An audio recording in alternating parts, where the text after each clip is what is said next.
Assalamualaikum warahmatullahi wabarakatuh. Alhamdulillah. Alhamdulillahilladzi arsala rasulahu bil huda wa dinil haq liyudhhirahu 'alad dini kullihi wa kafa billahi shahida. Asyhadu an la ilaha illallah wahdahu la syarikalah hubban lahu wa ta'ziman wa tauhida. Wa asyhadu anna Muhammadan abduhu wa rasuluh wa safiyyuhu min khalqihi wa khaliluh sallallahu alaihi wa ala alihi wa ashabihi wa man sara ala nahjihi wa sallama tasliman mazida. Yang saya hormati dan saya muliakan Dato' Muhammad Asri Zainal Abidin selaku Mufti Perlis beserta jajaran di bawah beliau, rekan-rekan penyelenggara kegiatan kali ini, dan juga para hadirin sekalian. Sebelumnya mohon maaf karena saya dari Indonesia, mungkin tutur bahasa saya berbeda sedikit. Kita satu rumpun, tapi mungkin ada kosakata atau ungkapan atau kalimat yang berbeda. Dan kalau nanti di penyampaian saya ada yang kurang dipahami, mohon bisa ditanyakan, ya. Bisa ditanyakan atau saya rasa sebagian dari kawan-kawan di sini juga sudah ada yang banyak berinteraksi dengan orang Indonesia. Saya pun sudah banyak sekali berinteraksi dengan kawan-kawan dan asatidzah dari Malaysia. Kita saling paham, tapi tak boleh tiru bahasa kawan, ya, bahasa lawan bicara. Oleh karena itu, apalagi kita sekarang membahas satu isu atau satu tema yang sangat rumit sebetulnya, maka mungkin nanti ada beberapa kosakata atau ungkapan atau istilah, kalau kurang bisa dipahami, nanti kita buka sesi tanya jawab, ya. Tuan-tuan dan puan-puan bisa tanya atau juga sekaligus menyampaikan barangkali masukan atau koreksi atau pandangan memperkaya tema ini. Baik, insya Allah waktu kita ada sekitar berapa Ustaz? 1 jam, 1,5 jam. Ya, nanti mohon diberitahu kalau waktunya sudah agak lewat. Para hadirin sekalian, tema ini tema yang cukup berat sebetulnya, karena dia mengandung banyak isu-isu teknis di dalam masalah akidah, akan tetapi sekaligus menjadi tema yang sensitif karena menyangkut percanggahan antar golongan. Jadi kalau sudah menyangkut antar golongan, yang dirasakan bukan sekedar pemikiran atau pembahasan ilmiah saja, tapi biasanya juga berujung pada konflik di lapangan. Konflik antar orang, konflik antar kelompok, dan bahkan kadang-kadang sampai mengakibatkan pertengkaran dan peperangan serta urusan darah dan harta. Dan ini sudah pernah terjadi di zaman dahulu. Oleh karena itu kita selaku umat Islam yang diberikan amanah oleh Allah Subhanahu wa taala untuk senantiasa menjaga hati, menjaga pikiran, kemudian juga menjaga perkataan dan tindakan, maka jangan sampai ketika ada isu penting kita sama sekali tidak mengerti. Apabila itu menyangkut kondisi umat Islam, kemudian jangan sampai kita ikut masuk ke dalam isu tersebut tanpa bekal wawasan dan pengetahuan yang cukup. Karena nantinya kita akan ikut menjadi unsur yang buruk di dalam isu tersebut. Termasuk isu ini, isu antara mazhab Asy'ari, mazhab Salafi. Nah, dan kita mengucapkan terima kasih kepada Datuk Mufti yang senantiasa punya semangat besar untuk mengembangkan keilmuan, ya, di Perlis, di Malaysia maupun secara umum, termasuk membudayakan kebiasaan untuk mudarasah ilmiah, membahas aneka macam persoalan agama secara ilmiah dengan kondisi yang damai, yang tenang, sehingga orang keluar dari sini yang ada dalam pikirannya adalah informasi baru, wawasan baru, ya, pengetahuan baru yang lebih jelas dibandingkan ketika dia belum datang. Dan dengan wawasan yang benar, yang baru sekaligus bagus itulah seseorang akan bisa bertindak dan bersikap dengan bagus. Oleh karena itu saya mengharapkan kita semua yang hadir di sini nanti selepas keluar dari majelis harus beda dengan sebelum masuk, ya. Ada hal yang baru. Tapi kalau tuan-tuan puan-puan sudah paham semua isu ini, itu baru tidak apa-apa, keluar masuk sama. Tapi ketika keluar juga punya membawa semangat yang baru. Semangat yang baru untuk kebaikan umat Islam secara umum, ya. Yang tujuannya adalah meraih ridha Allah Subhanahu wa taala. Karena seorang muslim itu di dalam bertindak, ya, dan di dalam bersikap, baik sikapnya sikap yang damai maupun sikapnya sedang sikap konfrontasi, semuanya didasarkan untuk meraih ridhonya Allah Subhanahu wa taala. Baik, kita masuk ke tema, dan karena tema ini mengandung banyak rincian isu-isu yang cukup rumit. Nah, kemarin dan tadi saya bicara musyawarah dengan Ustadz Khidir dan kawan-kawan. Kita coba ambil sisi-sisi yang mudah untuk dicerna orang umum, mudah untuk dipahami orang awam maupun orang terpelajar. Tetapi itu merupakan isu yang penting tanpa terlalu masuk ke detail yang rumit.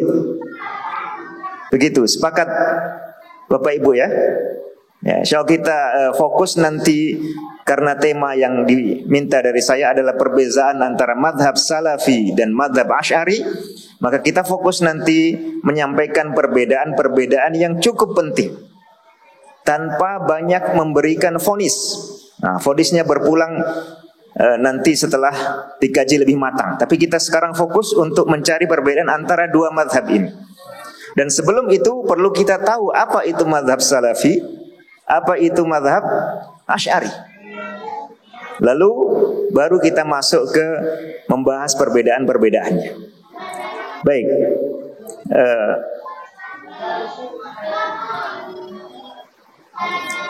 saya tampilkan, ada terlihat di layar ya. Ya, salafi itu nisbah atau disandarkan, diatribusikan kalau dalam bahasa Indonesia ke as-salaf. Dalam hal ini adalah as-salaf as-soleh.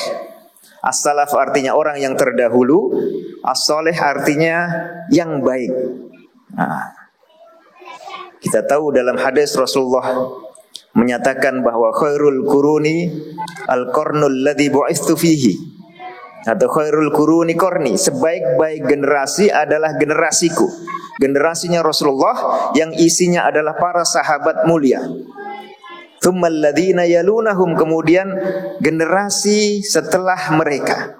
Tsummal ladzina yalunahum, kemudian generasi setelah mereka lagi. Ada hadis menyebutkan 3 generasi, ada hadis yang menyebutkan 4 generasi. Ini artinya generasi terbaik umat Islam. Dan itulah yang dimaksud dengan as-salaf ketika kita membahas menggunakan kata ini secara umum, ya. Jadi as-salaf adalah generasi sahabat, generasi tabi'in, generasi tabi'ut tabi'in, dan yang dekat dengan mereka. Tetapi dibatasi as-salaf as-soleh, ya, di generasi itu yang baik-baik. Jadi bukan semua orang yang hidup di abad pertama, abad kedua, ya, paruh pertama, abad ketiga Hijriah semuanya disebut salaf soleh. Tidak. As-salaf yang dimaksud adalah as-salaf as-soleh, hanya yang baik. Bagaimana mengukur yang baik? Nah, ini dengan sertifikasi para ulama yang sudah lebih dikenal. Yang pertama, generasi sahabat Rasulullah Sallallahu Alaihi Wasallam. Ya, semua sahabat kita doakan untuk mereka radhiyallahu anhu. Kenapa? Karena sahabat adalah orang yang muslim bertemu dengan Rasulullah, kemudian meninggal juga dalam kondisi muslim.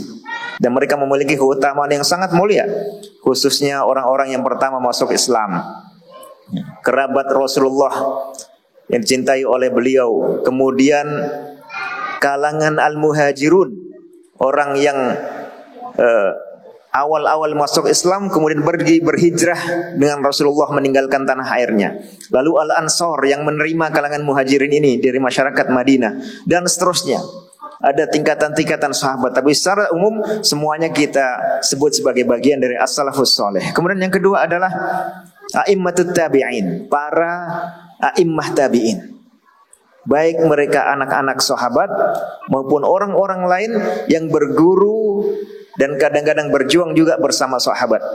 Dan mereka mewarisi pemikiran dari para sahabat, mewarisi ilmu sahabat dalam hal akidah, dalam hal ibadah, dalam hal muamalah, serta mewarisi akhlak mereka. Ini juga bagian dari as-salafus saleh. Lalu a'immah atba'it tabi'in, para imam yang mulia di kalangan atba'it tabi'in. Ini generasi ketiga. Dia tidak jumpa sahabat, tapi dia jumpa murid-muridnya sahabat, dan juga mewarisi kebaikan berupa ilmu dan agama dari generasi sebelumnya. Kemudian diikutkan juga a'immah mutaqaddimun. A'immah mutaqaddimin ini generasi yang datang setelah generasi ketiga, tapi memiliki kualitas yang berdekatan dengan yang sebelumnya. Ini secara umum pengertian dari salaf. Ya, salaf itu maksudnya as-salaf as-soleh, pendahulu yang baik, yang mulia. Dan bagi umat Islam, as-salafus soleh adalah generasi sahabat, ya, para imam-imam tabi'in, para imam-imam atba'ut tabi'in, dan para imam-imam yang setelah mereka, yang semuanya kalau bagi kita orang yang hidup di zaman saat ini adalah generasi yang lama. Nah, ini siapa saja tokoh-tokohnya, antara lain kalau kita bicara tentang isu akidah, ya, kita bisa sebut di sini beberapa nama yang punya peran besar dalam isu akidah, punya jasa yang besar untuk umat Islam, atau punya kontribusi yang besar untuk para pelajar, penuntut ilmu, dan orang-orang yang ingin melanjutkan perjuangan mereka. Sebut saja misalnya di kalangan sahabat ada Abu Bakar As-Siddiq radhiyallahu anhu. Beliau orang yang menegakkan ajaran agama dengan penuh keberanian di saat sebagian umat Islam sepeninggal Rasulullah sallallahu alaihi wasallam sudah murtad. Beliau yang memerangi mereka dengan penuh ketegasan. Lalu sebagian dari mereka juga ada yang murtad secara parsial. Artinya tidak terang-terangan mengatakan keluar dari Islam, tapi menolak salah satu syariat yang merupakan salah satu rukun Islam, yaitu kewajiban membayar zakat. Ini juga diperangi oleh Abu Bakar As-Siddiq ketika sempat Umar ibn Khattab memiliki keraguan-raguan. Keraguan-raguan, beliau menegaskan bahwa mereka layak untuk diperangi. Karena walaupun masih bersyahadat, tapi syahadat ini membuat orang dijaga harta dan jiwanya illa bihaqqiha, kecuali kalau dia tidak menunaikan hak dari syahadat itu, yang terutama dalam hal ini adalah salah satu rukun Islam, yaitu membayar zakat. Abu Bakar As-Siddiq radhiyallahu anhu terutama orang yang walaupun sudah semenjak Rasulullah kecil beliau menjadi kawan beliau sampai Rasulullah wafat, orang pertama yang dengan penuh ketegaran menerima kenyataan bahwa Rasulullah wafat dan memberikan nasihat mengenai hal itu ke umat Islam, sehingga akidah mereka kuat. Man kana ya'budu Muhammadan fa innahu qad mat. Orang yang menyembah Muhammad sallallahu alaihi wasallam, beliau sudah meninggal. Wa man kana ya'budullah. Nah, inilah salah satu contoh kiprah dari Abu Bakar As-Siddiq radhiyallahu anhu. Kemudian Umar bin Khattab juga punya semangat yang besar untuk menjaga agama. Bahkan beliau termasuk tokoh sahabat yang punya ketegasan ketika sebagian orang mulai memunculkan pemikiran-pemikiran atau pertanyaan-pertanyaan, syubhat-syubhat mengenai akidah dan mengenai Al-Quran. Bersikap tegas. Ya, salah satunya orang yang dikenal dengan nama Sabigh, beliau didik beliau hukum sehingga akhirnya taubat dan memunculkan hal-hal yang mutasyabihat. Ini Khalifah Umar bin Khattab radhiyallahu anhu. Kemudian putra beliau juga. Maka di sini kita sebut Umar dan Ibnu Umar. Ibnu Umar mungkin para pelajar yang biasa belajar di pesantren, di sekolah, belajar hadis, pernah membaca hadis tentang Malak Jibril alaihissalam yang datang ke Rasulullah bertanya tentang mal Islam, ya, pertama mal iman, kemudian mal Islam, mal ihsan. Lalu Rasulullah menjelaskan tentang intisari akidah Islam. Itu salah satu bentuk periwayatannya karena Ibnu Umar mendengar mulai ada di kalangan umat ini yang mendustakan takdir, salah satu ajaran Islam. Keimanan kepada takdir bagian dari rukun Islam. Maka beliau menyampaikan ketegasan bahwa itu adalah ajaran Islam yang tidak boleh ditinggalkan, bahwa merupakan ajaran yang sangat penting, bahkan merupakan salah satu isi dari jawaban Rasulullah ketika ditanya mengenai akidah oleh malaikat Jibril alaihi wassalatu wassalam, ya. Ini salah satu contoh kiprah para sahabat. Kemudian Ibnu Abbas radhiyallahu anhu. Ya, saya akan coba lebih cepat. Beliau antara lain punya peran besar ketika ada penyimpangan berupa al-khuruj dari kalangan Khawarij yang mulai memisahkan diri dari jamaah umat Islam dengan alasan bahwa Khalifah Ali ketika itu dianggap sudah melakukan dosa, lalu mereka punya ajaran bahwa pelaku dosa itu sudah kafir. Dan kalau pemimpin sudah kafir, maka oleh mereka disikapi, ditinggalkan, bahkan diperangi. Lalu kemudian Ibnu Abbas radhiyallahu anhu termasuk yang punya peran datang untuk menyadarkan mereka. Di kalangan tabi'in kita mengenal antara lain Khalifah Umar ibn Abdul Aziz radhiyallahu anhu. Beliau punya beberapa surat yang pada saat itu terutama berbicara mengenai pentingnya keimanan terhadap takdir di masa beliau. Yang ini sudah mulai ada dari kalangan umat yang mendustakan. Sa'id ibn Jubair juga punya beberapa karya yang berbicara mengenai takdir dan pentingnya al-i'tisam bis sunnah, pentingnya memegang erat sunnah Rasulullah SAW khususnya dalam persoalan akidah. Ibnu Sirin rahimahullah, salah satu kalangan tabi'in, murid dari Abu Hurairah radhiyallahu anhu dan beberapa sahabat khususnya yang ada di Madinah, juga punya peran besar ketika di saat itu mulai muncul bentuk kultus terhadap Khalifah Ali bin Abi Thalib, ya, at-tasyayyu yang ekstrim, Syiah yang mulai ekstrim, kemudian mulai munculnya kalangan Jahmiyah. Nah, ini di akhir-akhir masa tabi'in. Nah, beliau termasuk yang punya sikap tegas mengenai hal itu. Ini beberapa tokoh salaf di kalangan sahabat dan tabi'in. Kemudian kita mengenal juga setelah mereka ada Imam Al-Auza'i, punya beberapa risalah dalam akidah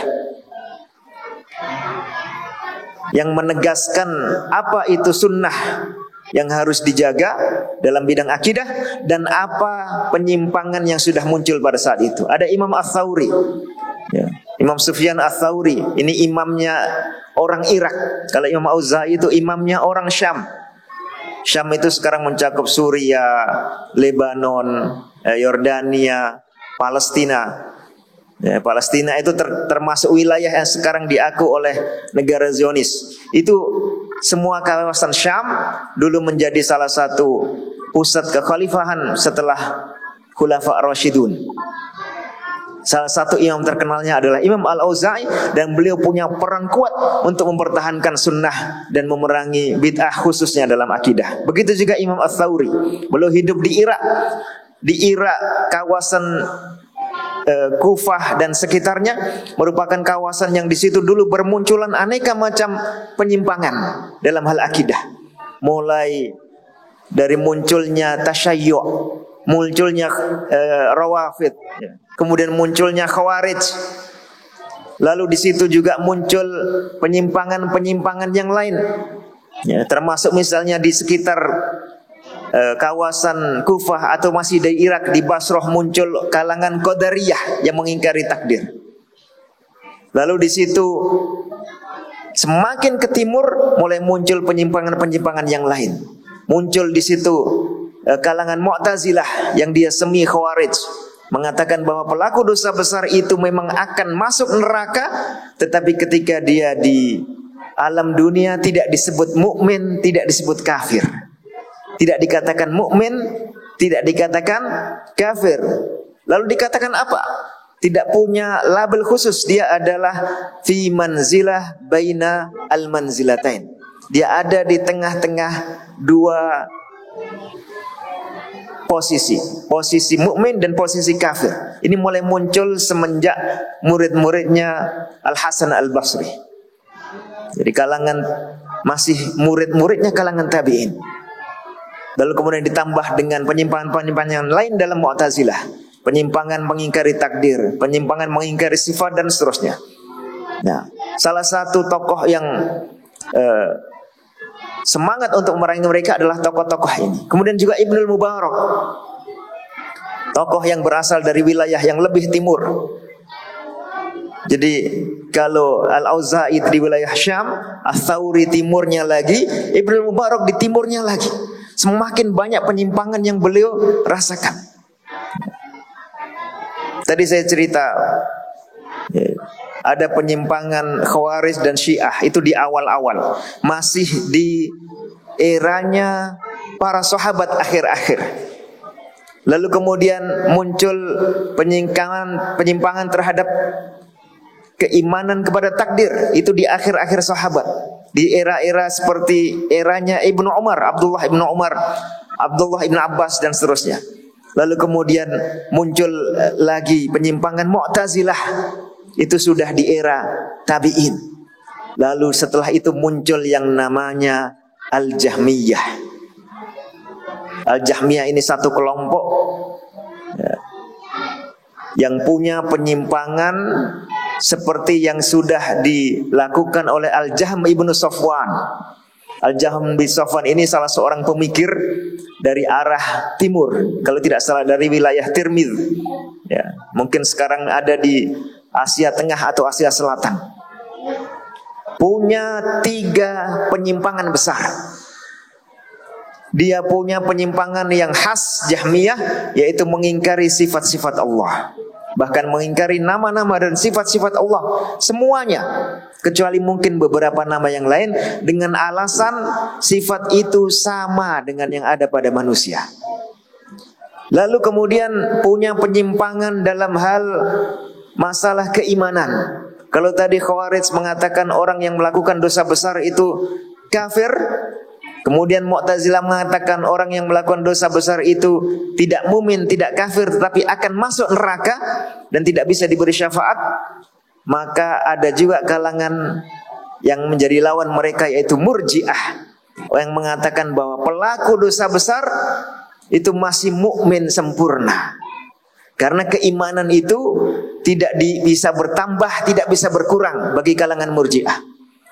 Kemudian keimanan itu bagi kalangan Murji'ah hanya terbatas pada ucapan, atau terbatas pada ucapan dan kepercayaan dalam hati saja, atau terbatas pada kepercayaan dalam hati saja, atau terbatas pada wawasan saja, pengetahuan saja. Inilah Murji'ah yang ekstrim, yang pelopornya adalah juga Al-Jahm bin Safwan.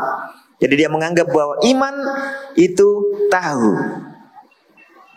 Orang yang tahu bahwa Allah itu Tuhan, berarti dia sudah beriman kepada Allah. Dia tidak kafir. Kalau macam itu, berarti iblis pun mukmin, karena iblis tahu Allah itu Tuhannya.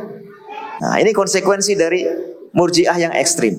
Kemudian Jahm bin Safwan juga punya penyimpangan dalam bidang takdir, lawan dari Qadariyah tadi. Jadi kalau Qadariyah itu mengatakan bahwa apa yang kita perbuat hari ini, apa yang dilakukan oleh manusia, semua perbuatannya yang baik-baik seperti sholat, puasa, bersedekah, membaca Al-Quran dan yang lain, begitu juga perbuatan-perbuatan yang buruk, itu belum ditakdirkan oleh Allah, belum, tidak diciptakan oleh Allah. Maka kalangan Jabariyah ini sebaliknya, mengatakan bahwa semua perbuatan sholat, puasa, bersedekah, atau yang buruk-buruk seperti berzina, mencuri, minum minuman keras dan yang lain, ini semua pelakunya adalah Allah. Nah, ini kalangan Jabriyah. Mereka menganggap bahwa tidak ada fa'il kecuali hanya Allah semata. Nah, kalau Qadariyah mengatakan perbuatan manusia ini tidak ada kholiknya. Sebagian dari mereka mengatakan perbuatan manusia yang buruk itu yang tidak ada kholiknya, tapi yang baik ada kholiknya. Kalau Jabriyah ini mengatakan semuanya itu pelakunya bukan hanya kholiknya adalah Allah Subhanahu wa taala. Nah, ini contoh penyimpangan yang sudah ada di era-era awal, ya, era-era akhir-akhir tabi'in dan setelah itu. Maka muncul para ulama-ulama ini. Ya, setelah generasi mereka atau dekat dengan generasi mereka ada juga Ibnul Majishun, salah satu ulama besar yang ada di Madinah. Beliau pernah terjerumus pada penyimpangan, ya, karena kalam, kemudian taubat sehingga lebih mengerti mengenai penyimpangan-penyimpangan itu, sehingga penjelasan beliau lebih banyak dibanding ulama lain yang belum pernah menyimpang. Ibnul Mubarak juga hidup di wilayah yang di situ banyak penyimpangan, sehingga penegasan beliau tentang sifat-sifat Allah, tentang tingginya Allah di atas langit dan yang lain-lainnya lebih kuat dibanding beberapa ulama yang hidup di sekeliling masyarakat yang masih normal akidahnya. Imam Malik rahimahullah, gurunya Imam Syafi'i, gurunya banyak imam di generasi itu, juga salah satu ulama besar yang punya peran tegas dalam bidang akidah, dalam menjaga umat. Salah satunya seperti kita kenal, ada orang datang bertanya, kaifastawa, bagaimana Allah itu beristiwa atau bersemayam? Kata beliau, alistiwa'u ma'lum atau ghairu majhul dan seterusnya. Ini salah satu contoh sikap tegas. Tapi beliau berada di lingkungan yang masih didominasi orang-orang berakidah lurus, sehingga strateginya adalah menjauhkan hal-hal yang buruk, jangan sampai ditanggapi.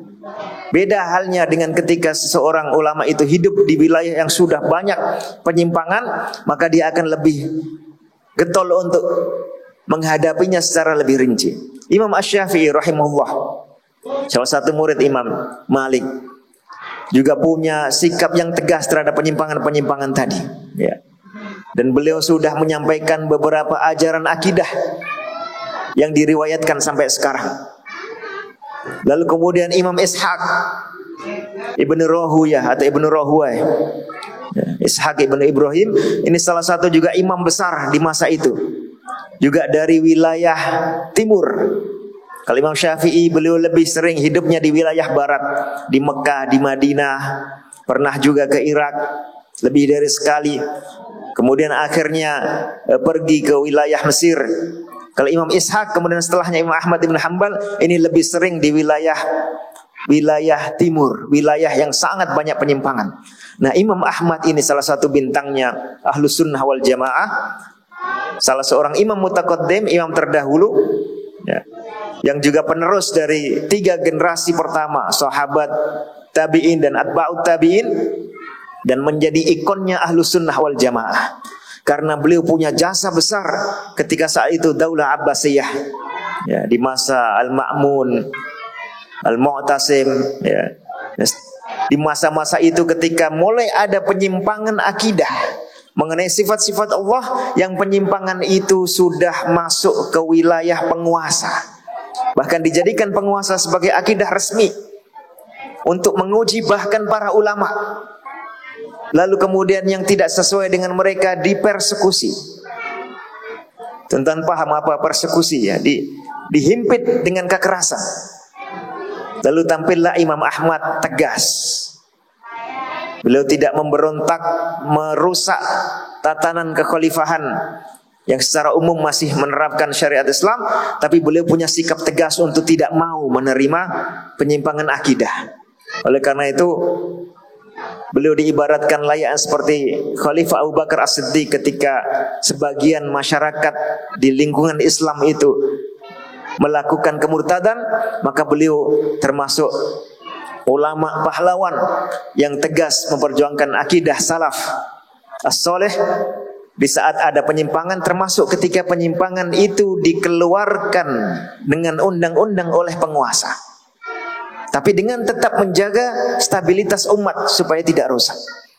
Lalu kita sebut satu lagi, Imam Al-Bukhari, Muhammad ibn Ismail Al-Bukhari, salah satu ulama yang dikenal seluruh umat Islam di sepanjang zaman, di belahan bumi manapun, insya Allah rata-rata semuanya kenal dengan Imam Bukhari karena punya karya Sahihul Bukhari, Al-Jami'us Sahih, Al-Musnad, yang merupakan buku yang paling sahih setelah Al-Quran karena isinya adalah sunnah Rasulullah Sallallahu Alaihi Wasallam dan dengan sanad yang sangat kuat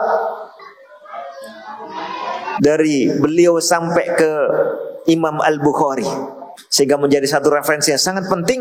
Dan di buku itu pula Imam Bukhari punya perhatian besar terhadap masalah akidah, menjaga kelestarian akidah as-salaf as-soleh, akidah ahli sunnah wal jamaah. Di dalam kitab Sahihul Bukhari, terutama di bagian awal Kitabul Iman, ya, setelah kitab Bad'ul Wahyi, kemudian di bagian akhir ada kitab I'tisam, ada kitab At-Tauhid, Al-Iman war-Raddu 'alal Murji'ah. Kitab iman itu fokus utamanya membantah kalangan Murji'ah.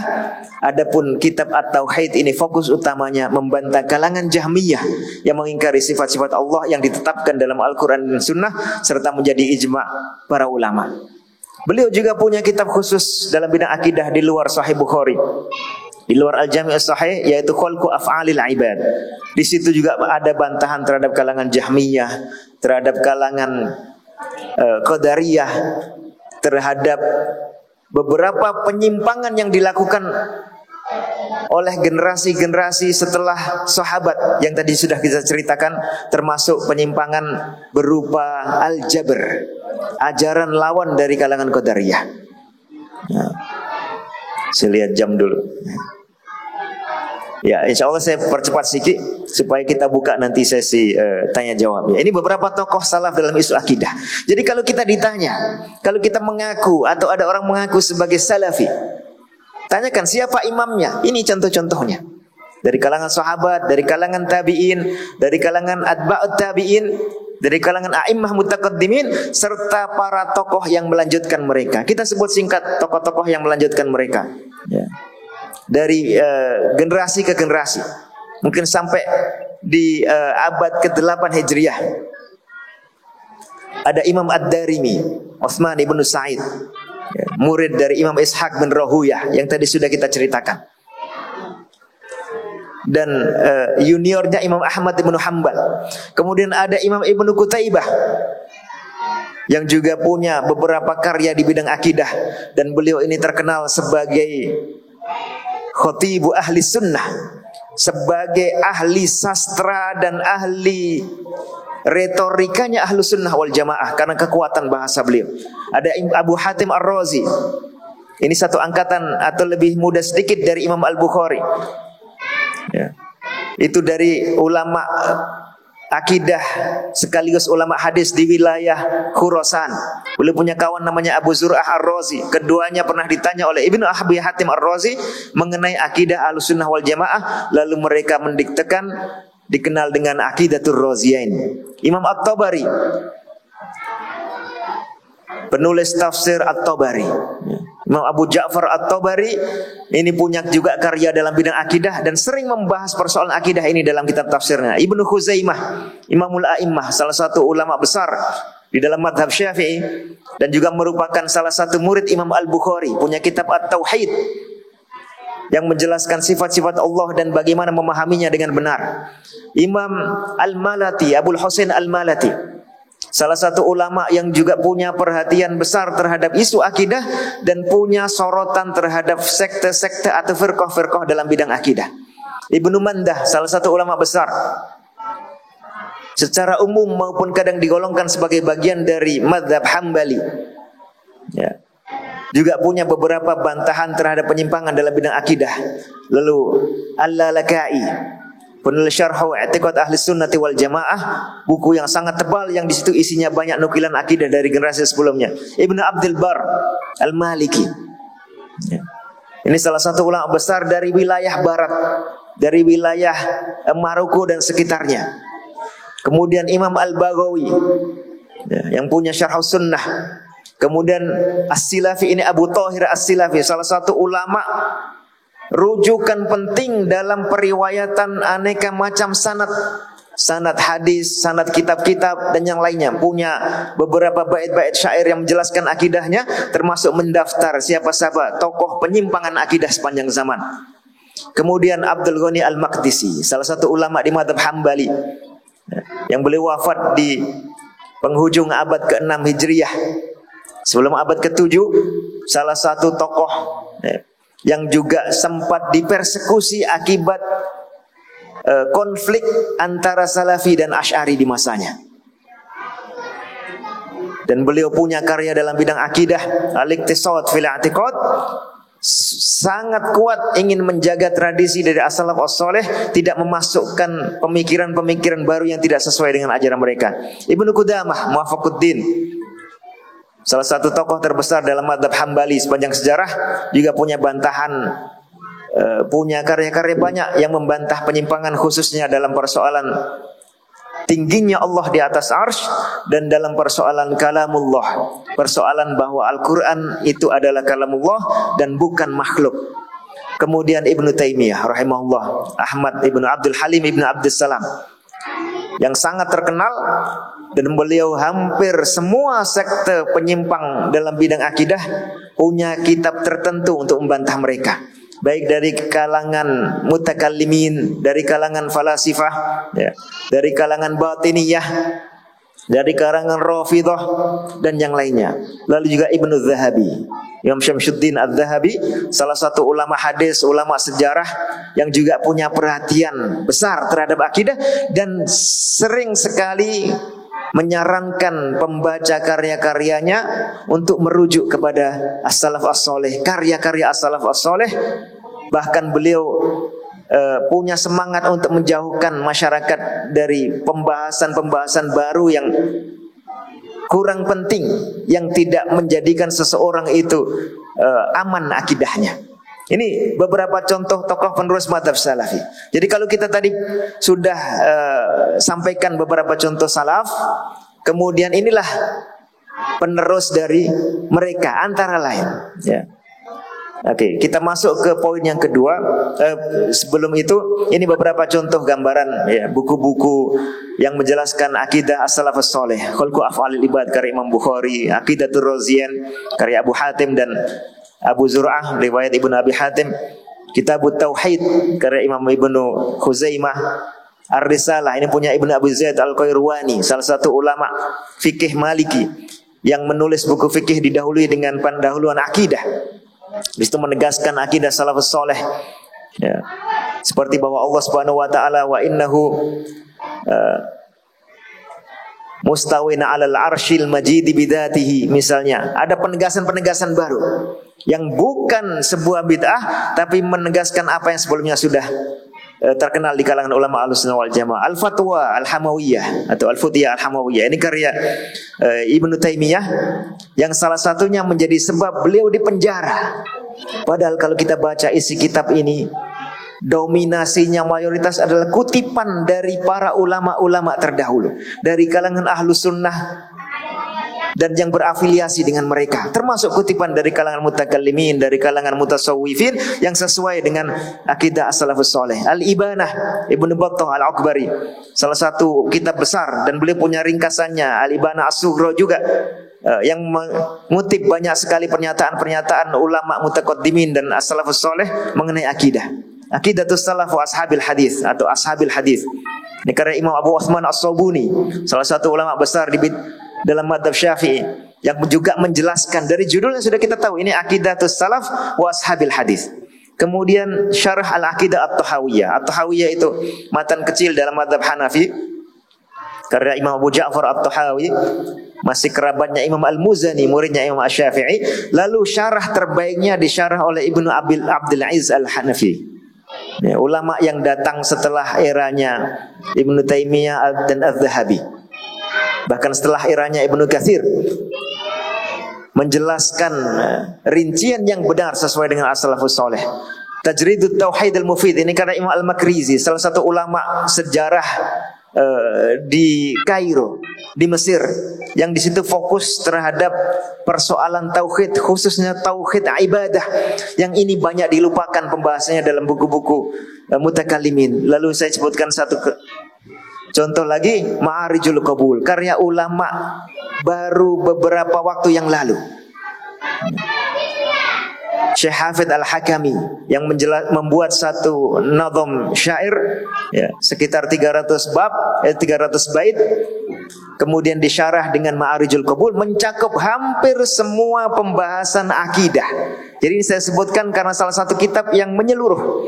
Beberapa kitab yang sebelumnya kadang hanya fokus di satu pembahasan, tapi kitab Ma'arijul Qabul salah satu rujukan yang bahasanya mudah karena ditulis oleh ulama yang belum jauh dari era kita, tapi pembahasannya sangat menyeluruh, sehingga ketika ingin dijadikan sebagai diktat untuk sekolah atau kuliah atau pesantren cukup cocok ya, apalagi juga punya ada beberapa tokoh lain yang meringkas karya-karya semacam ini.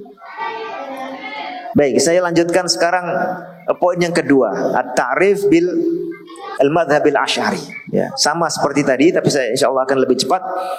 Pertama kita mulai dari nama ya. Asy'ari itu nisbat ke Abul Hasan Al-Asy'ari, Ali ibnu Ismail, salah satu tokoh yang hidup di Basrah, kemudian nanti hidup juga di Baghdad.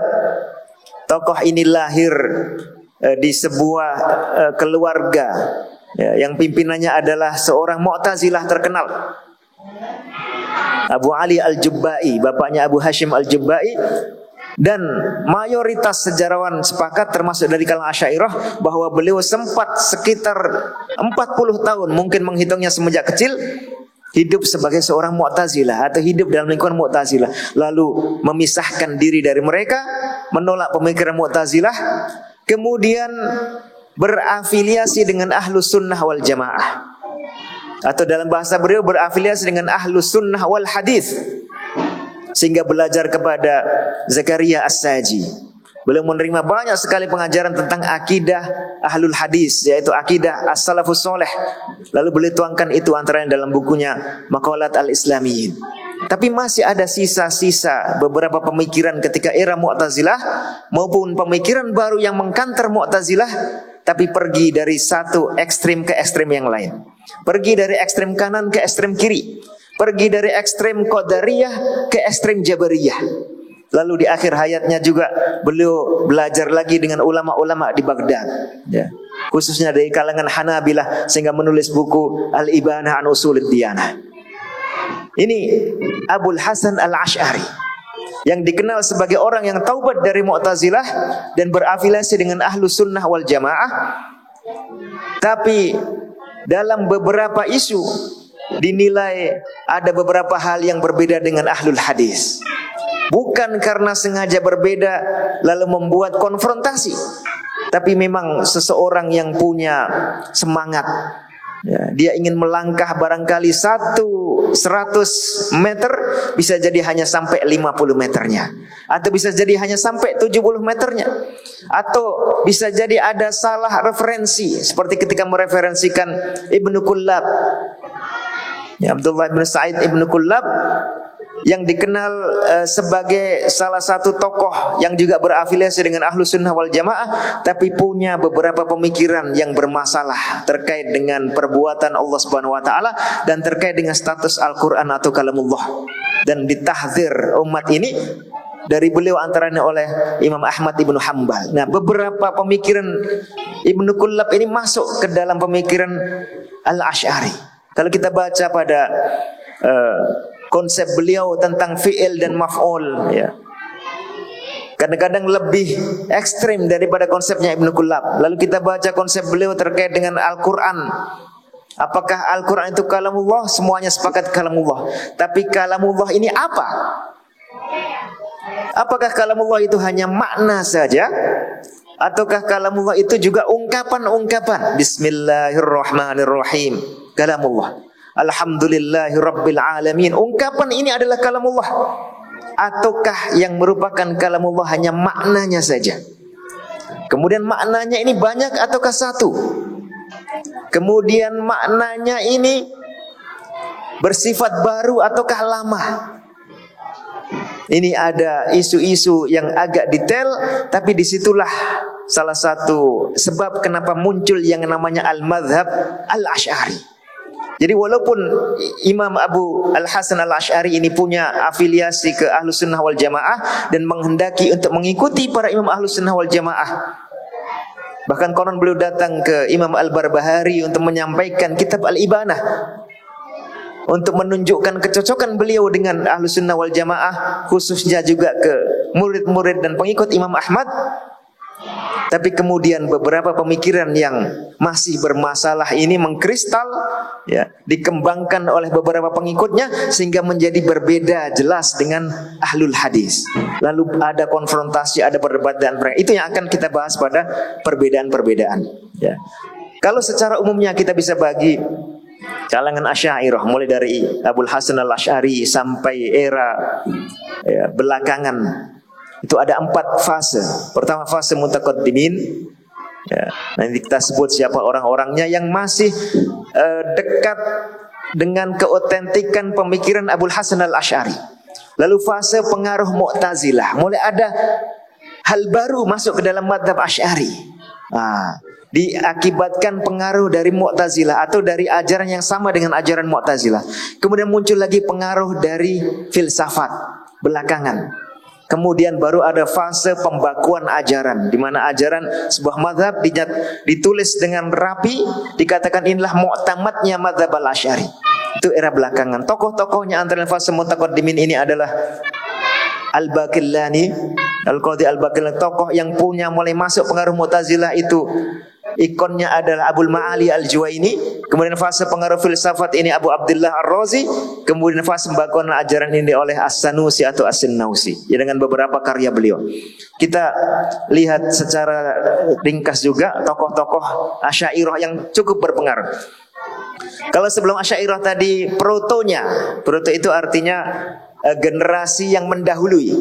Ya, itu pemikirannya dari tokoh-tokoh semisal ini, Ibnu Kullab, Imam Al-Harith Al-Muhasibi, kemudian Abu Ali Al-Qalanisi. Ini satu angkatan atau lebih tua sedikit dari Imam Al-Asy'ari.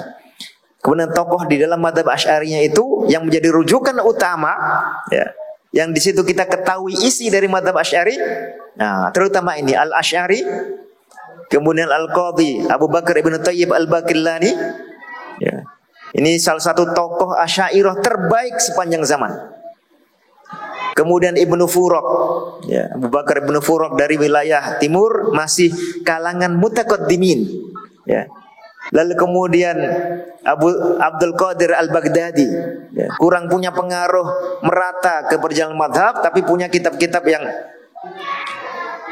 cukup lengkap mengenai akidah. Lalu Al-Juwaini di sini yang Al-Juwaini yang junior, ya, yaitu Imamul Haramain Abul Ma'ali Al-Juwaini, punya kitab Al-Irsyad, punya kitab Asy-Syamil. Dan inilah salah satu rujukan utama dalam mazhab Asy'ariyah sepanjang sejarah, khususnya kitab Al-Irsyad. Lalu belakangan beliau juga punya kitab Ar-Risalah An-Nidhamiyah, yang ternyata punya beberapa perubahan pemikiran, khususnya dalam 2 masalah. Masalah boleh tidaknya mentakwil ayat-ayat yang berbicara tentang sifat Allah.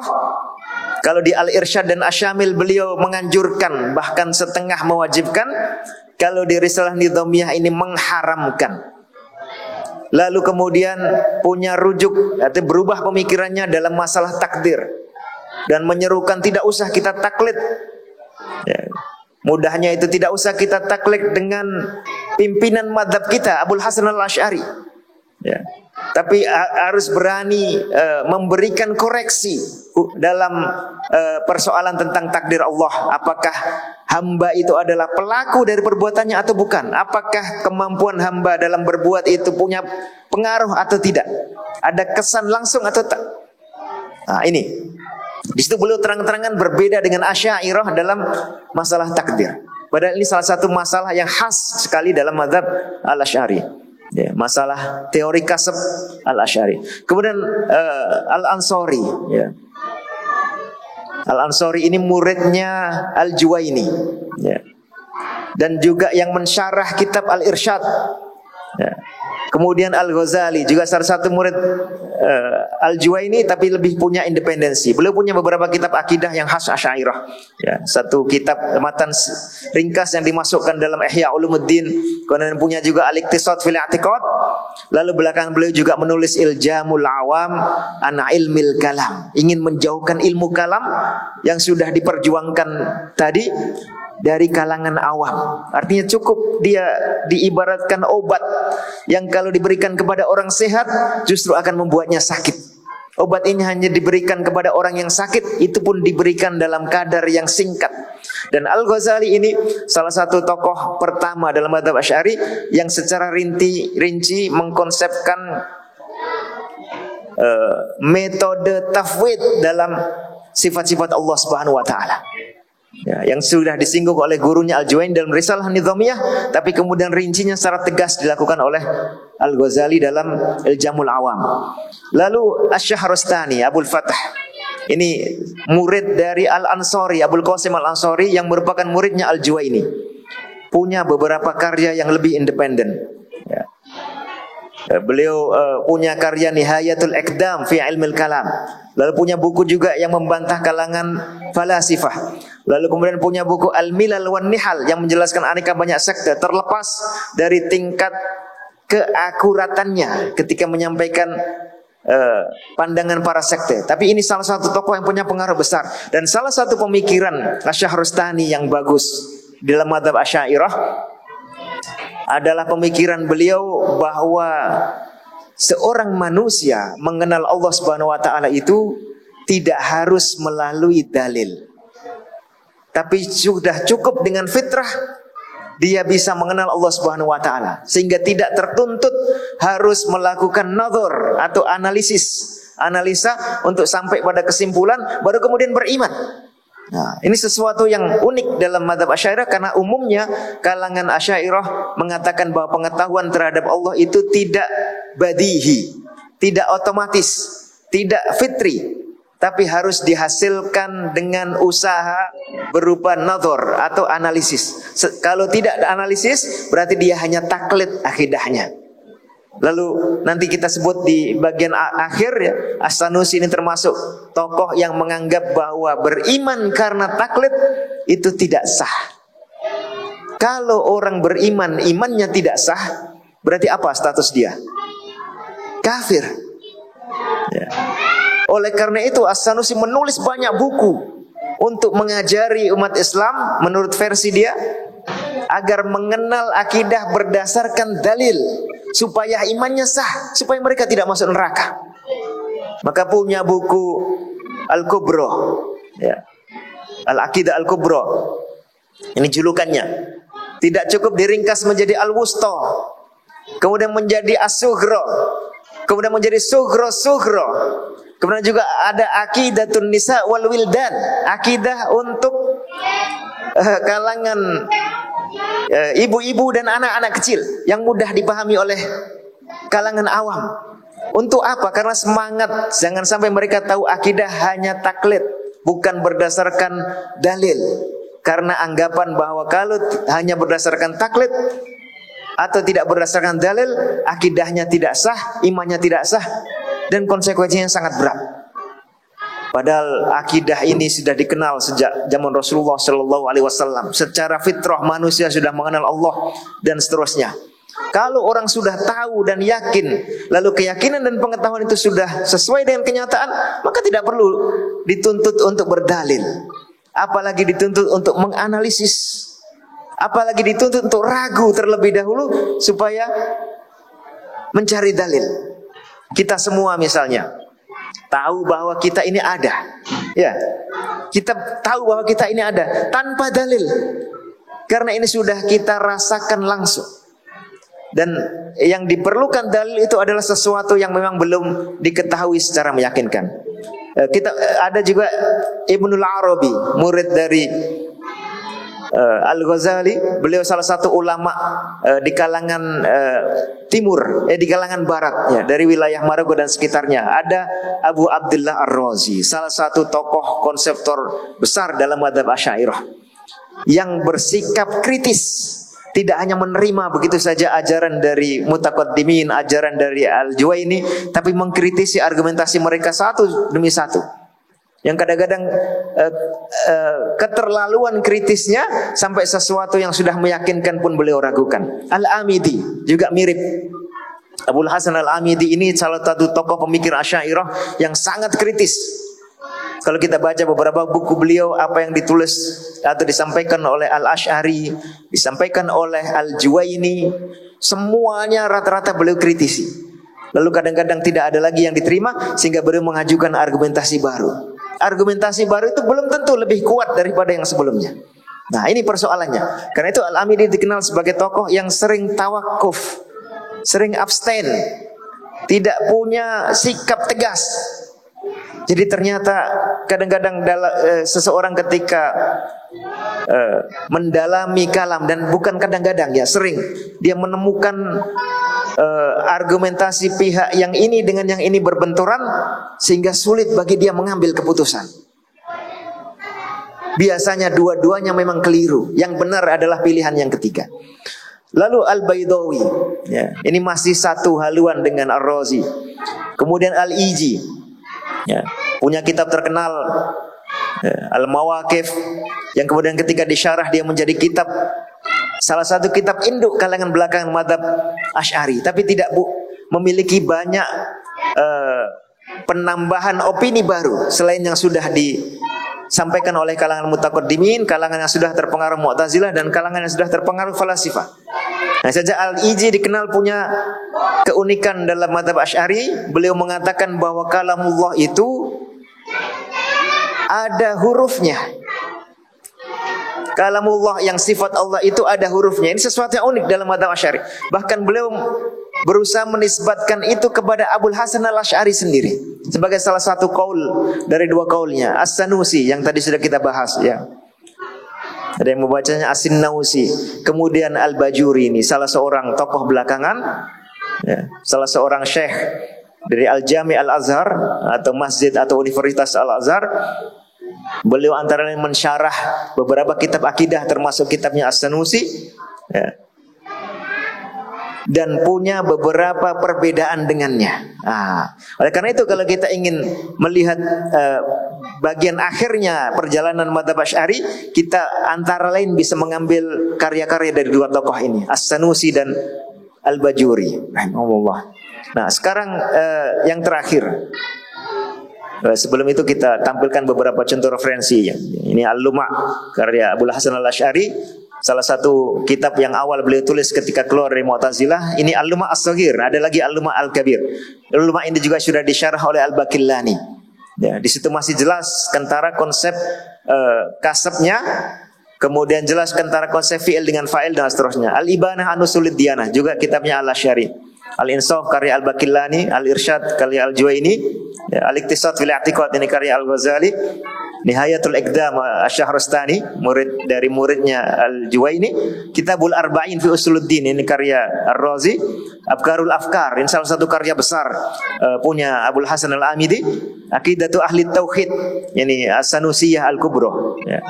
Kemudian Hasyiyah ala Jauharatit Tauhid, sebuah penjelasan terhadap sebuah nazam dalam tauhid karya Al-Bajuri, yang semuanya ini seandainya cukup orang membahas ini, insya Allah secara umum sudah tergambar bagaimana madzhab Al-Asy'ari.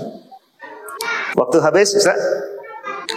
Ya, insya Allah kita boleh mulakan dengan sesi soal jawab. Oke, sambil kita buka sesi soal jawab, saya akan buka slide terakhir.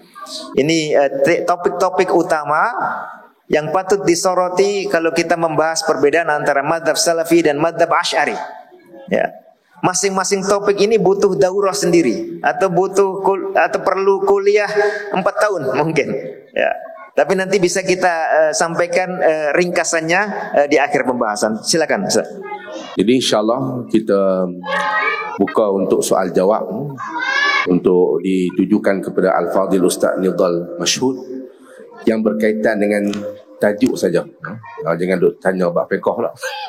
Jadi dengan ini saya menjemputlah kita bagi belah pihak asatizah yang ni kaum muslimat pula. Jadi insyaAllah siapa yang nak tanya boleh angkat tangan ataupun dia boleh bangkit untuk ke mic untuk dia bercakap, insyaAllah. Siapa angkat tangan kita bagi mic. Dipersilakan.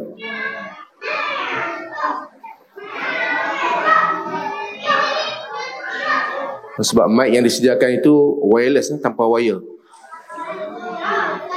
Ada tak muslimat? Ustazah? Boleh duduk pun boleh.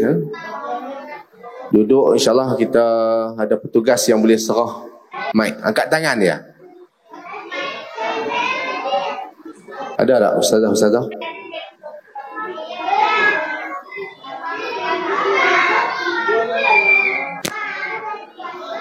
Tak ada. Ataupun boleh tulis di kertas, saya ambil, saya kemukakan soalan di sini. Nah, kalau ada tulis di kertas tu angkat tangan, kami ada petugas yang boleh ambil kertas soalan tu. Ada tak? Ustazah sebab kita tak boleh tunggu lama ni untuk soal jawab.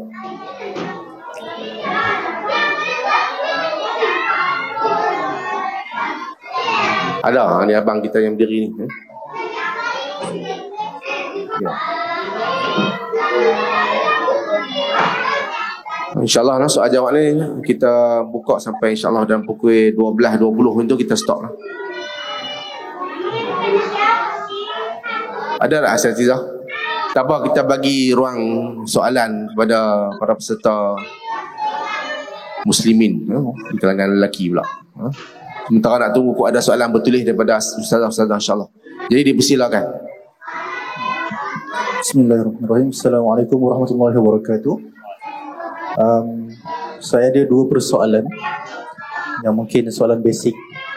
Persoalan pertama ialah sejak kebelakangan ini ataupun dah agak lama kita sering kali mendengar perbahasan tentang Allah wujud tak bertempat, Allah wujud bila makan.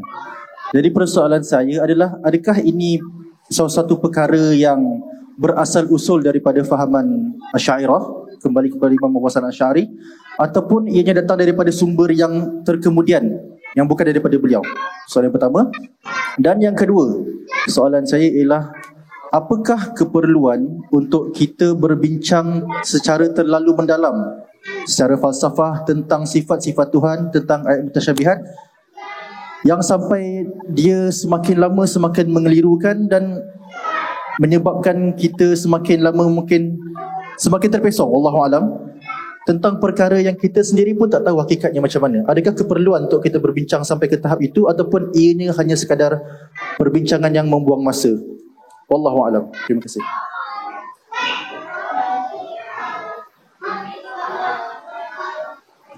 Masih ada tanya atau langsung jawab? Jadi insyaAllah Ustaz jawab yang dulu.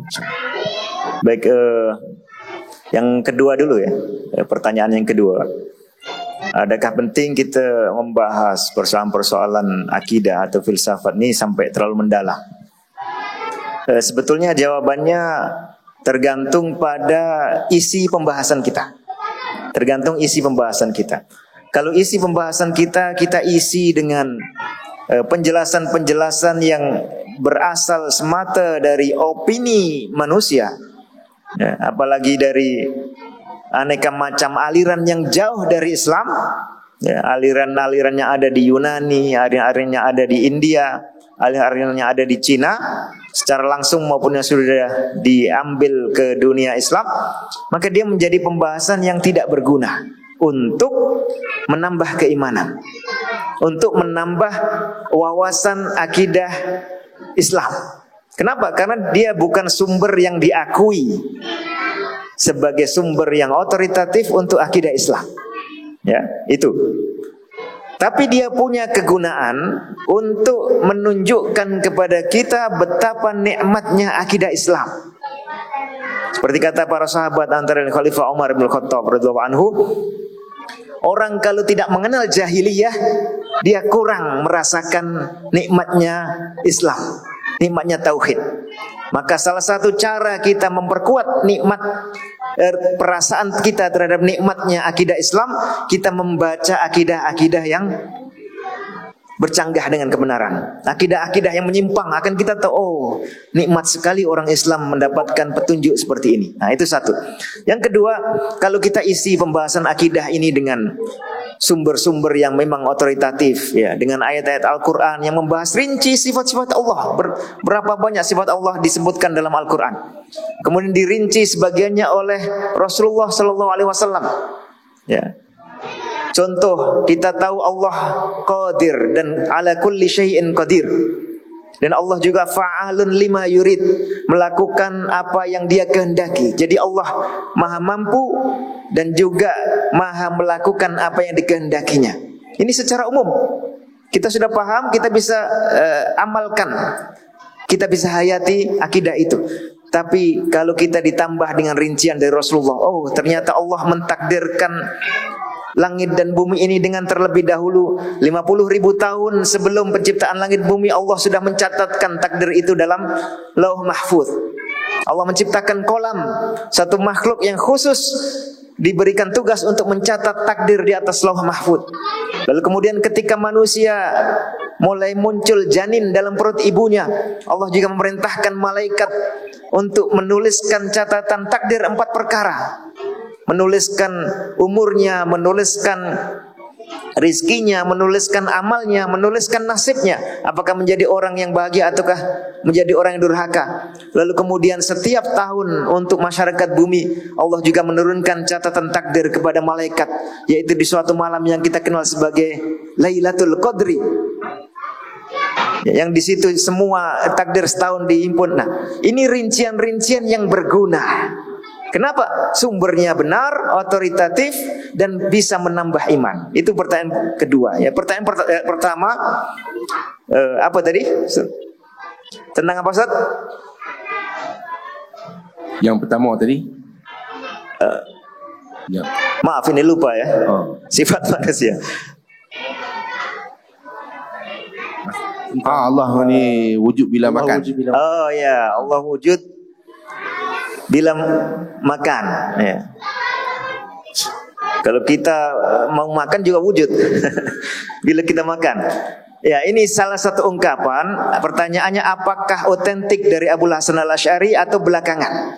Jadi begini, ada dua isu di dalam ungkapan itu, bahwa Allah tidak punya tempat, tidak punya makan, dan bahwa Allah tidak dinyatakan di atas alam, yang kemudian dalam bahasa belakangan disebut tidak punya arah. Ya. Kalau pernyataan bahwa Allah tidak punya tempat, itu sudah ada dalam pernyataan Abul Hasan Al-Asy'ari. Tapi yang dimaksud oleh beliau dengan tempat bukan ruang, bukan posisi. Yang dimaksud oleh beliau sebagai tempat adalah jism yang ada di bawah jism yang lain, yang jism ini menyangga jism di atasnya, menopang jism di atasnya. Itulah tempat. Jadi kalau kita punya misalnya ini jism, ya, benda yang tersusun ditaruh di atas meja, meja ini menyanggah ini, maka kita katakan benda ini punya tempat. Sebab kalau yang di bawah diambil, dia akan jatuh. Itu tempat. Tapi bukan ruang atau posisi. Itu maksud dari Abul Hasan Al-Asy'ari. Ya. Lalu penambahan berikutnya kemudian ada. Nah, tapi yang diperjuangkan oleh Abul Hasan Al-Asy'ari sebagai akidah, kalau kita baca di Maqalat Islamin, kita baca di Al-Ibanah, adalah justru penegasan posisi Allah alal arsy, di atas arsy. Bahkan ketika Al-Baqillani, salah satu kalangan mutaqaddimin, ya, mengajukan satu pertanyaan, apakah Allah itu fi kulli makan, ya, ataukah apakah Allah itu fi kulli makan? Beliau mengatakan kalla wallah, ya. Justru jawabannya adalah bal alal arsy, di atas arsy. Jadi pernyataan bahwa Allah tidak punya tempat itu memang sudah ada dalam mazhab Al-Asy'ari, tapi yang beliau maksud dengan tempat adalah jism yang menyangga jism yang lain.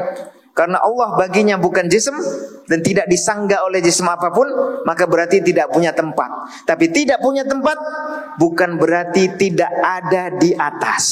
Nah, ini Abu Hasan Al-Asy'ari termasuk Ibnu Kullab menyatakan Allah Subhanahu wa taala itu di atas alam dan terpisah dari alam. Yang itu juga bagian dari akidah madzhab Salafi. Bahkan dinyatakan seperti oleh Imam Asy-Syafi'i, Imam Hammad, huwa 'alal 'arsy yakrubu min 'ibadihi kaifa yasha. Allah itu di atas arsy-Nya dan bisa mendekat kapan saja ke siapa saja yang dikehendakinya. Allahu a'lam. Silakan. Jadi alhamdulillah jawapan yang jelas beserta dengan contoh-contoh yang diberikan tadi. Jadi sesi soalan masih dibuka lagi. InsyaAllah bagi sesiapa yang berminat untuk disoal lagi berkenaan dengan tajuk yang dibentangkan oleh Ustaz Nidhal tadi. Nanti mungkin di akhir saya minta sekitar 5 menit untuk memberikan brief penjelasan tentang ini. Boleh insyaAllah. Setelah tanya jawab. InsyaAllah. Terima kasih. Ada lagi? Silakan. Bismillahirrahmanirrahim. Assalamualaikum warahmatullahi wabarakatuh. Soalan saya, adakah Ustaz bersetuju sekiranya dikatakan Asy'ariyah ini mengikuti akidah Imam Abu Hanifah dalam banyak perkara?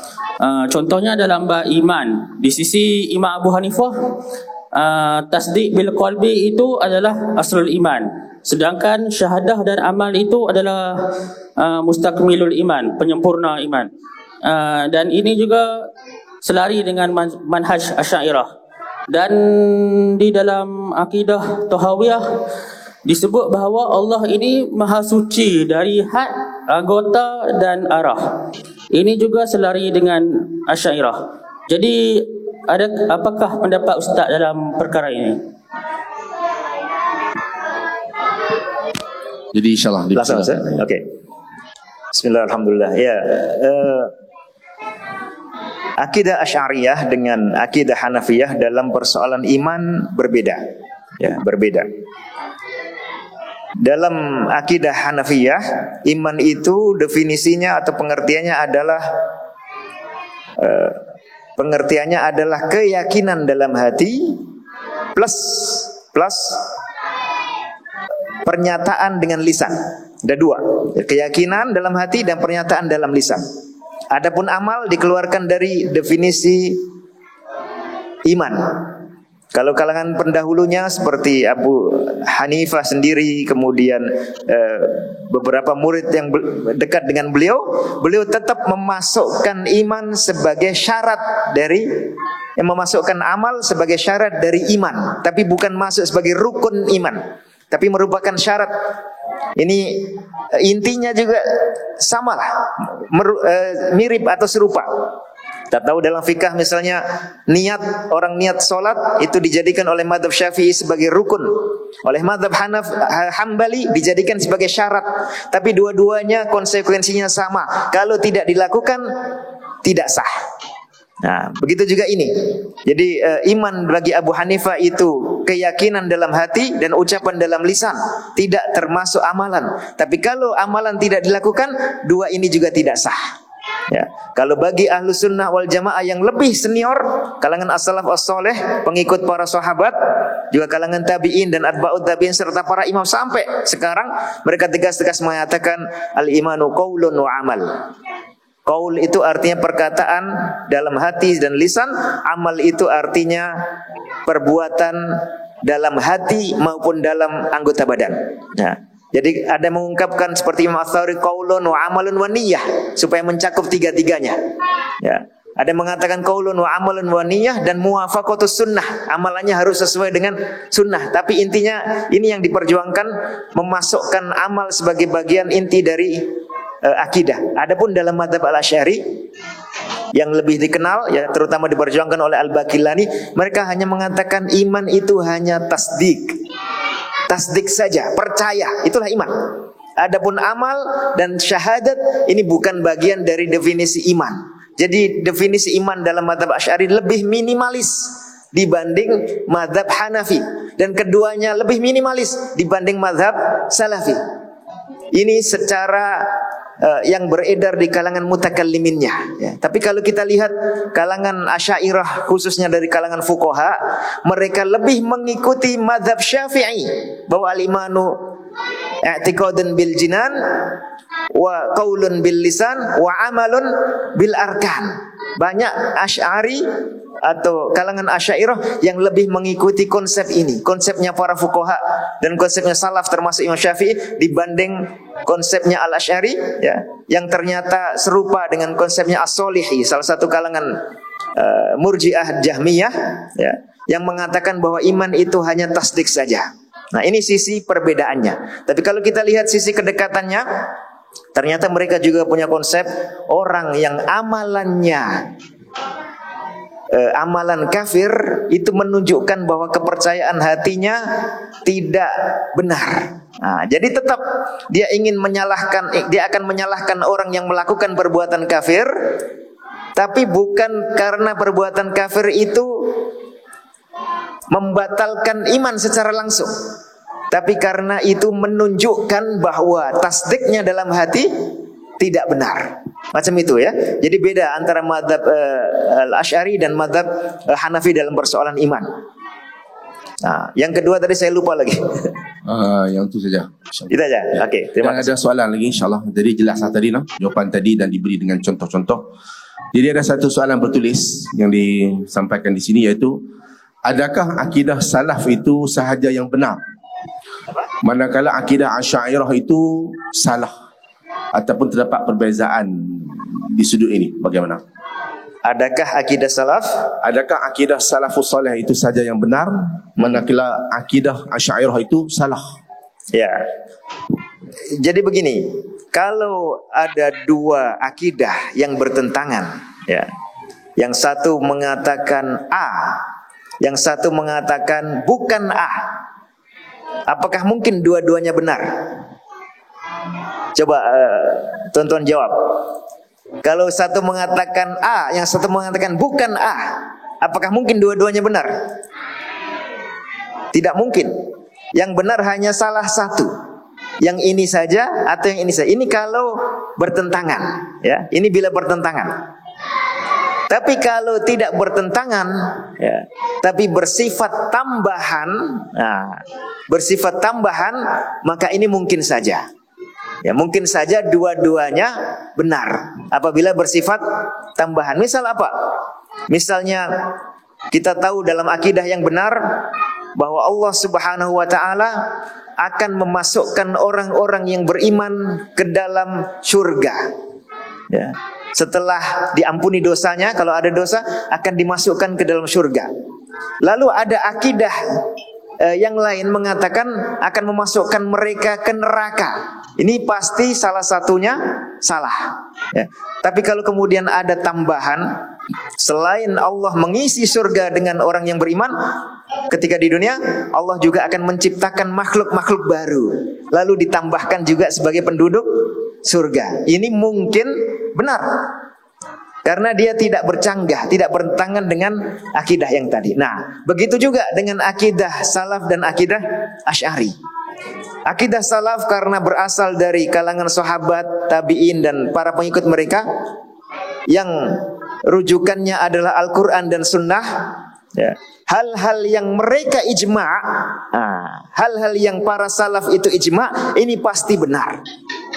Sehingga yang selain itu pasti keliru. Begitu juga kalangan imam mutaqaddimin ijma', ketika mereka misalnya ahlu sunnah setelah era generasi salafus soleh, ya, ijma' bahwa Al-Quran itu ghairu makhluk, Al-Quran bukan makhluk. Karena Al-Quran firman Allah, firman tidak mungkin yang berfirman itu khalik, sementara firmannya makhluk.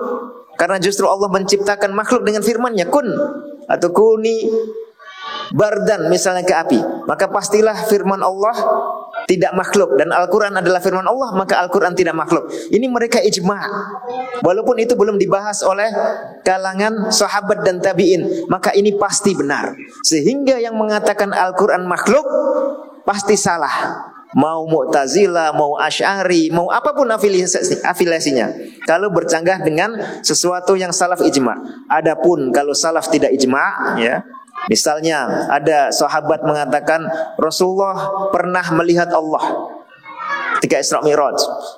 Ada sahabat lain mengatakan Rasulullah belum pernah melihat Allah sampai beliau wafat. Maka ketika Al-Asy'ari mengatakan, ya, ada orang Asy'ari mengatakan Rasulullah melihat Allah, maka ini tidak bisa kita pastikan keliru. Sebab yang dua ini tadi, ya, belum ijma', ya, tidak bisa kita hukumi sebagai keliru kecuali kita mendatangkan dalil yang terperinci mengenai itu. Allahu a'lam. Jadi alhamdulillah jelas sekali penerangan ataupun jawapan yang diberikan oleh Ustaz Al-Fadhil Ustaz Nidhal Mashhud. Jadi ada soalan lagi tak?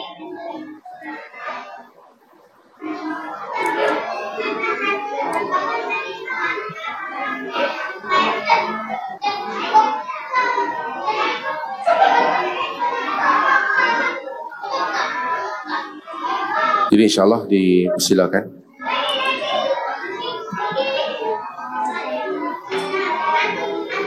Assalamualaikum warahmatullahi. Waalaikumsalam warahmatullahi. Saya ada dua soalan. Silakan.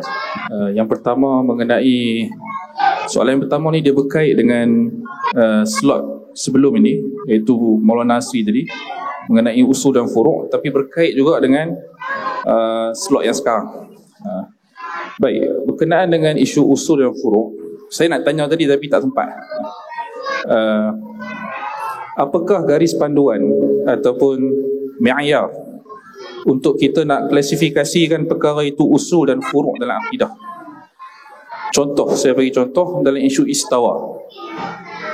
Ramai yang menyatakan isu ni furu', tetapi dari sudut fakta yang kita lihat dari kalangan para salaf, lebih daripada 2 ataupun 3 aqwal dalam kalangan salaf yang menyatakan istiwa Allah di atas aras ni telah berlaku ijma' dalam kalangan salaf. Jadi adakah kita boleh clarify perkara yang telah ijma' dalam kalangan salaf sebagai furu' dalam akidah yang boleh diperselisihi? Itu yang pertama. Yang kedua, apa pandangan Ustaz tentang taksim Asy'ariyah di antara mutaqaddimin dengan mutaakhirin? Di sana ada perbezaan dalam kalangan pandangan-pandangan ulama Asy'ariyah yang awal dan mutaakhirin. Dan kita lihat Asy'ariyah mutaakhirin pada hari ini, di sana ada pendapat-pendapat yang kita kata agak bahaya, seperti dalam isu istighasah kepada Nabi SAW dan juga kepada wali-wali di kubur. Adakah kita boleh terima keraian antara Salafiyah dengan Asy'ariyah dalam keadaan Asy'ariyah mutaakhirin berpendapat dengan pendapat sedemikian? Demikian juga dalam isu-isu sifat khabariyah, pandangan-pandangan Asy'ariyah mutaakhirin yang kelihatannya seperti sependapat dengan Mu'tazilah dan Jahmiyah, seperti mereka menafikan terus Allah di atas dan mengatakan Allah tak ada di atas, tak ada di bawah, tak ada di kanan, tak ada di tepi, tak ada di dalam dan tidak ada di luar. Itu adalah nas daripada Jahmiyah di zaman awal. Jadi bagaimana kita nak berinteraksi dengan isu-isu mutaakhirin Asy'ariyah seperti ini? Dan berkait dengan itu juga pandangan Ustaz juga mengenai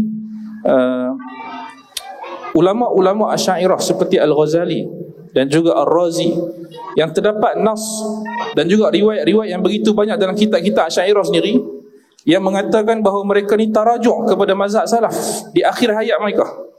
Demikian juga Abu Hasan Al-Asy'ari. Jadi bagaimana, apa mauqif kita dalam nak berinteraksi dengan tarajuk mereka ini? Adakah kita nak mengatakan riwayat ini tidak sahih atau macam mana? Wallahu a'lam. Assalamualaikum. Terima kasih. Ini penanya terakhir atau ada lagi? Ya, tolong minta Ustaz jawab yang soalan yang kedua dulu. Okey. Ada waktu berapa menit? Waktu insyaAllah kita ada lebih kurang 10 minit ni. 10 menit. Okey. Bismillah ya. Bismillah, alhamdulillah.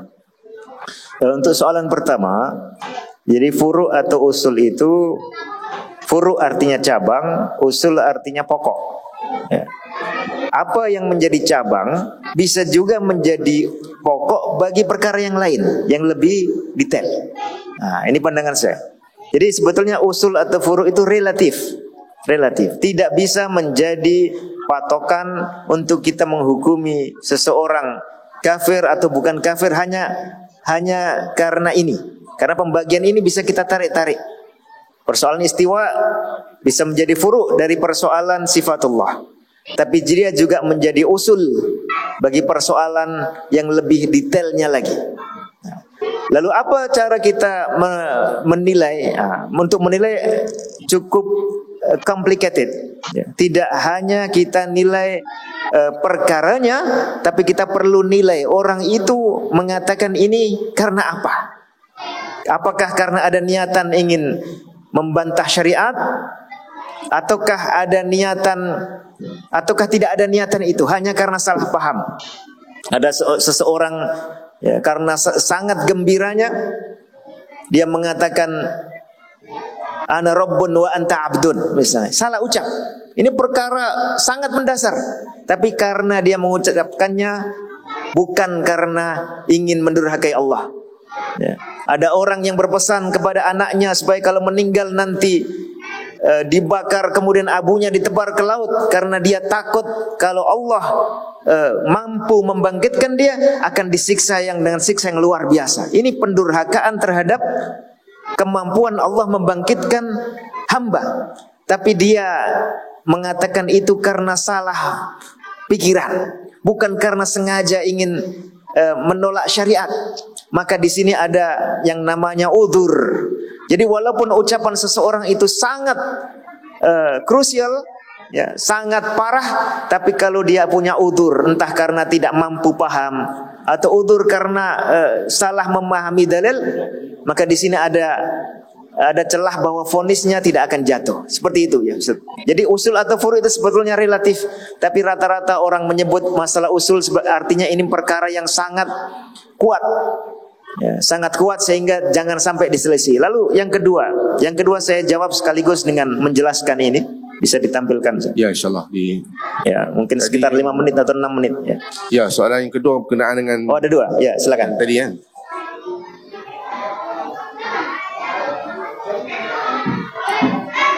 Jadi buka slide untuk buka slide sekaligus jawab soalan kedua. Akan ada masuk di penjelasan ini. Mengenai Asy'ariyah mutaqaddimin mutaakhirin, apa saja perkara-perkara baru yang mereka ada beza di situ. Ya, betul Ustaz. Ya. Sudah ditampilkan Ustaz? Oke, tadi saya menyebut di sini ada setidaknya 10 perkara. Sebetulnya banyak. Tapi ingin kita ringkas sedikit, masing-masing saya jelaskan mungkin 1 menit. Pertama, perkara pembuktian Tuhan. Nah, tadi sudah kita bahas di dalam Al-Quran, keyakinan terhadap Allah itu fitrah. Sejak awal Rasulullah juga menegaskan bahwa Allah mengatakan khalaqtu ibadi hunafa fajtalathumus syayatin. Aku sudah menciptakan hambaku itu dalam kondisi hanif, akan condong pada tauhid. Sehingga tidak perlu orang mencari bukti keberadaan Allah, karena itu sudah dia ketahui sejak secara alami. Nah, tetapi umumnya dalam mazhab Asy'ari dianggap bahwa mengetahui Allah itu kasbi, harus dicari. Sehingga mereka mewajibkan orang yang baru baligh untuk melakukan nadhar atau analisis. Ini sangat rawan, karena kalau nadharnya gagal, dia gagal imannya. Kalau dia tidak nadhar, walaupun sudah bersyahadat, bisa dianggap tidak sah, seperti tadi kita sampaikan dari As-Sanusi. Ada yang mengatakan dia tetap sah tapi dosa, punya dosa. Ada yang mengatakan tetap sah tapi kurang bagus dan seterusnya. Padahal seperti kata para rasul kepada kaum mereka, afillahi syakkun fatiris samawati wal ard, pencipta langit dan bumi pasti ada, dan itu adalah Allah, tidak ada keraguan. Bahkan tidak ada keraguan bahwa Allah itu hanya satu. Nah, ini perbedaan mencolok antara mazhab Salafi dengan Asy'ari dalam pembuktian Tuhan. Harus atau tidak, dan apakah perlu dengan cara yang seperti itu. Lalu yang kedua, keberadaan Tuhan. Salaf dan Abul Hasan al-Asy'ari dan kalangan mutaqaddimin sepakat bahwa Allah itu di atas. Ini jelas, tidak bisa dibantah kalau kita baca buku-buku mereka. Tapi Al-Asy'ari dan kalangan mutaqaddimin menghindari, mengatakan di atasnya bukan dengan tempat, bukan dengan jihah. Ini perkara teknis. Tapi kalau kita lihat kalangan berikutnya, mulai ada yang mengingkari keberadaan Allah di atas, bahkan mengingkari isyarah. Sementara kalau kita baca bukunya Muqallaqad-Dimin, sudah sangat berbeda. Bahkan Abu Hasan al-Asy'ari dalam Ibanah menyetujui doa umat Islam, ya sakinas sama, wahai yang tinggal di langit. Ya. Tentu bukan dalam maksud tempat seperti konsep Abu Hasan, tapi menunjukkan di atasnya. Lalu tentang sifat Tuhan. Nah, kalangan Al-Asy'ari dikenal, Al-Asy'ariyah dikenal sebagai bagian dari kalangan Sifatiyah. Selamat datang, Dato'. Ya. Kalangan Sifatiyah itu kalangan yang menetapkan Allah punya sifat.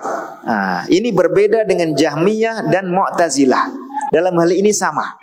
Ya, antara madhab Salafi dengan madhab Asy'ari. Tetapi kalangan Asy'ariyah mengingkari sifat-sifat perbuatan, menganggap bahwa Allah tidak menyandang perbuatannya. Mereka mengatakan al-fa'il man fa'alal fi'la la man qama bil fi'l. Jadi menganggap bahwa suatu perbuatan bisa terpisah dari pelakunya. Nah, itu kalangan Asy'ariyah. Sehingga perbuatan Allah dikatakan oleh Asy'ariyah tidak disandang Allah. Ini jelas berbeda dengan mazhab Salafi. Antara yang ditegaskan oleh Imam Al-Bukhari, ya, dalam Sahih Al-Bukhari dan juga dalam Khalqu Af'alil Ibad, bahwa orang perlu membedakan antara fa'il, perlu memperjelas antara fa'il, fi'il dan maf'ul, antara pelaku perbuatan, antara perbuatan dan antara objek dari perbuatan. Allah menciptakan bumi misalnya, maka Allah kita pahami sebagai fa'il, menciptakan. Nah, perbuatan mencipta ini perbuatannya Allah, itu disandang oleh Allah, sifat dari Allah. Maka perbuatan mencipta oleh Allah itu bukan suatu makhluk. Tapi bagi mazhab Asy'ari, perbuatan ini dianggap sebagai makhluk. Lalu makhluk apa itu? Apa mungkin ada perbuatan berdiri sendiri, berjalan sendiri, muncul sendiri? Akhirnya mereka bingung dengan hal itu, ya. Caranya dialihkan fi'il adalah maf'ul itu sendiri. Nah, jadi perbuatan mencipta bumi adalah bumi itu sendiri. Ini tidak masuk akal. Artinya hanya ada dua, ada Allah dan ada bumi, tiba-tiba muncul tanpa Allah melakukannya dengan perbuatannya sendiri. Dan inilah inti dari penyimpangan dalam akidah Asy'ariyah. Dan itu sudah ada sejak zaman Abu Hasan al-Asy'ari sampai seterusnya, masih dijaga dalam madhab, ya, yang itu bertentangan dengan akal sehat. Akan tetapi kalau kita lihat Imam Al-Asy'ari dalam buku Al-Ibanah, beliau terkesan sudah mulai menjauhi aliran ini, ya, dan sama sekali tidak menyebutnya. Maka kalau seorang yang berafiliasi dengan mazhab Asy'ari, dia mengikuti kitab Al-Ibanah itu, lalu tidak mengikuti pandangan-pandangan lain yang bercanggah dengan salaf, maka dia pun masih bisa kita golongkan sebagai pengikut salaf. Ya. Tapi kalau dia mempertegas ini sebagai sebuah akidah yang dianggap benar, lalu menganggap, nah ini salah satu juga masalahnya, orang yang menganggap bahwa manusia, ini masuk ke perbuatan hamba atau takdir hamba, ya. Manusia dalam mazhab Asy'ari dianggap tidak melakukan perbuatan. Nah, tadi tuan-tuan datang ke sini berjalan, ya, berjalan itu perbuatan atau bukan? Perbuatan. Itu siapa pelakunya? Bagi mazhab Asy'ari pelakunya Allah. Karena tidak ada beda antara pelaku dengan pencipta. Sementara tadi Imam Bukhari menyatakan, ya, harus kita bedakan antara fi'il, antara fa'il dengan maf'ul. Jadi akidah yang benar seperti dikatakan Imam Bukhari, af'alul ibadi makhluqah. Af'alul ibad artinya hamba itu punya perbuatan. Dialah yang melakukan perbuatan.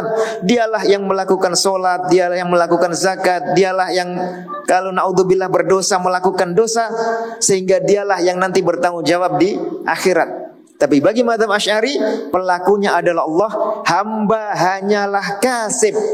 Nah, hanyalah berupaya. Istilahnya berupaya atau kasab. Tapi berupaya ini bukan suatu perbuatan. Tidak masuk akal lagi. Berupaya tapi bukan melakukan perbuatan. hanya sekedar beriringan antara adanya kudrah dalam hati, dalam diri dia dengan munculnya perbuatan, tanpa kudrahnya itu punya kesan langsung terhadap perbuatannya. Sehingga menjadi tidak masuk akal kenapa dia yang diminta bertanggung jawab, dan bertentangan dengan akal sehat, bahkan bertentangan misalnya dengan perkataan Fir'aun, wa fa'alta fa'alataka allati fa'alta. Ada penegasan wa fa'alta, ya, diperkuat fa'alataka allati fa'alta, ya. Ini perkataan orang kafir, tapi yang penting adalah apa jawaban Nabi Musa? Fa'altuha idzan. Diakui. Jadi fa'il dari perbuatan kita adalah diri kita. Adapun Allah itu adalah pencipta dari perbuatan itu. Sebagaimana Allah mencipta diri kita, Allah mencipta badan kita, Allah mencipta perbuatan kita, Allah mencipta kehendak dalam hati kita, lalu itu melahirkan perbuatan, maka perbuatan ini juga adalah ciptaan Allah, tapi bukan dilakukan oleh Allah. Ini antara sifat Tuhan perbuatan hamba, ya. Sama status Al-Quran, ya. Kita tahu Al-Quran itu kalam, dan kalam itu isinya adalah ungkapan dan makna. Ini saya ringkas, ungkapan dan makna. Bismillahirrahmanirrahim, itu ungkapan, ya. Lalu ada maknanya, itulah kalam. Ini berdasarkan akal sehat dan bahasa manusia. Adapun orang yang hanya punya makna dalam hati tapi tidak diungkapkan, dia dikatakan sakitun, orang diam. Tapi menurut mazhab Asy'ari bukan. Makna itulah kalam. Adapun ungkapan ini sesuatu yang berbeda dari kalam.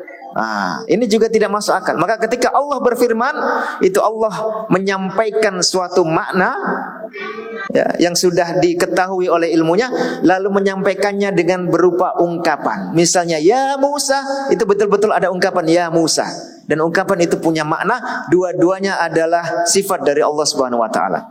Tentang pengertian iman tadi sudah kita bahas. Terakhir tentang bukti kenabian, ada sejak Al-Baqilani dan yang lain menganggap bahwa Nabi hanya bisa dibuktikan dengan mukjizat. Kalau tidak itu, tidak terbukti kenabiannya. Kita tahu Khadijah, Abu Bakar As-Siddiq tahu Rasulullah itu Nabi dan yakin, dan iman mereka ini sah tanpa mereka menunggu adanya mukjizat. Jadi mestinya kita buka lebar, ya. Bukti kenabian itu luas. Tidak hanya perkara mukjizat yang di luar keadaan, yang luar biasa.